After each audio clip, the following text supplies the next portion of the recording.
ഇവനെ നമ്മൾ കുളിപ്പിക്കുന്നത് തെറ്റായ രീതിയിലാണോ? 5 പോയിന്റ്സ് ഞാൻ പറഞ്ഞുതരാം. ഇതിലേതെങ്കിലും ഒരു കാര്യം നിങ്ങൾ ചെയ്യുന്നുണ്ടെങ്കിൽ അത് തെറ്റായ രീതിയാണ്. ഒന്നാമത്തെ കാര്യം, ഇടയ്ക്കിടയ്ക്ക് കുളിപ്പിക്കുന്നത്. ഡെയിലി കുളിപ്പിക്കുന്ന ആളുകളുണ്ട്, 2 ദിവസം കൂടുമ്പോൾ കുളിപ്പിക്കുന്ന ആളുകളുണ്ട്. ഇത് തെറ്റായ രീതിയാണ്. ഡെയിലി നമ്മൾ കുളിപ്പിക്കുക അല്ലെങ്കിൽ ഇടയ്ക്കിടയ്ക്ക് കുളിപ്പിച്ച് കഴിഞ്ഞാൽ ഇവരുടെ ബോഡിയിൽ നാച്ചുറലായിട്ടൊരു ഓയിൽ പ്രൊഡ്യൂസ് ചെയ്യുന്നുണ്ട്. ആ ഓയിൽ നഷ്ടപ്പെടും. അങ്ങനെ നഷ്ടപ്പെട്ട് കഴിഞ്ഞാൽ ഇവരുടെ ബോഡി നന്നായിട്ട് ഡ്രൈ ആവും. സോ ഒരിക്കലും നമ്മൾ ഇടയ്ക്കിടയ്ക്ക് ഇവരെ കുളിപ്പിക്കാൻ പാടില്ല. രണ്ടാമത്തെ കാര്യം, വെള്ളത്തിൻ്റെ ടെമ്പറേച്ചറാണ്. ചില ആളുകൾ ചൂടുവെള്ളത്തിൽ ഇവരെ കുളിപ്പിക്കാറുണ്ട്, ചില ആളുകൾ നല്ല തണുത്ത വെള്ളത്തിലും കുളിപ്പിക്കാറുണ്ട്. ഇത് രണ്ടും നല്ല കാര്യമല്ല. ഇങ്ങനെ നമ്മൾ ചൂടുവെള്ളത്തിലും അല്ലെങ്കിൽ നല്ല തണുത്ത വെള്ളത്തിലൊക്കെ കുളിപ്പിക്കുകയാണെങ്കിൽ ഇവരുടെ സ്ട്രെസ്സ് കൂടാൻ അത് കാരണമാവാറുണ്ട്.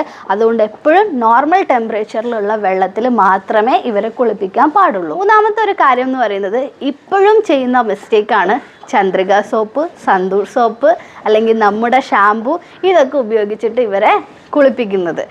ആ സോപ്പുകളൊക്കെ മോശം എന്നല്ല പറയുന്നത്, നമുക്കത് നല്ലതാണ്. പക്ഷേ നമ്മുടെ പ്രൊഡക്റ്റുകൾ വെച്ചിട്ട് ഒരു കാരണവശാലും ഇവരെ കുളിപ്പിക്കരുത്. അത് ഇവർക്ക് അലർജീസും ഇച്ചിങ്ങും ഒക്കെ ഉണ്ടാവാൻ കാരണമാവും. നാലാമത്തെ മിസ്റ്റേക്ക് എന്താണെന്ന് വെച്ച് കഴിഞ്ഞാൽ, കുളിപ്പിച്ച് കഴിഞ്ഞാൽ പ്രോപ്പറായിട്ട് നമ്മൾ ഇവരുടെ ബോഡി ഡ്രൈ ചെയ്യില്ല.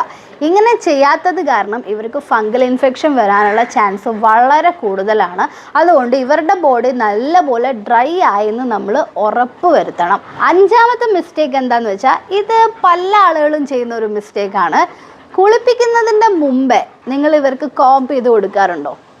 ചെയ്ത് കൊടുത്തിട്ടില്ലെങ്കിൽ അതാണ് നിങ്ങൾ ചെയ്യുന്ന മിസ്റ്റേക്ക്. സോ ഇനി തൊട്ട് ഇവരെ കുളിപ്പിക്കുന്നതിൻ്റെ തൊട്ട് മുമ്പേ ഇവരുടെ ഹോൾ ബോഡി ഒന്ന് കോംപ് ചെയ്ത് കൊടുക്കണം. സോ ഞാൻ പറഞ്ഞിട്ടുള്ള ഈ 5 മിസ്റ്റേക്കുകൾ നിങ്ങൾ ഏതെങ്കിലും മിസ്റ്റേക്ക് ചെയ്തിട്ടുണ്ടെങ്കിൽ അതൊന്ന് കമൻറ്റ് ചെയ്യണേ. ഇനി ഇതൊന്നും ഞങ്ങൾ ചെയ്യാറില്ല, ഞങ്ങൾ ഞങ്ങളുടെ പെറ്റ്സിനെ പ്രോപ്പറായിട്ട് തന്നെയാണ് കുളിപ്പിക്കാറുള്ളത് എന്ന് പറയുന്നവരും കമൻറ്റ് ചെയ്യാൻ മറക്കരുത്. ബൈ.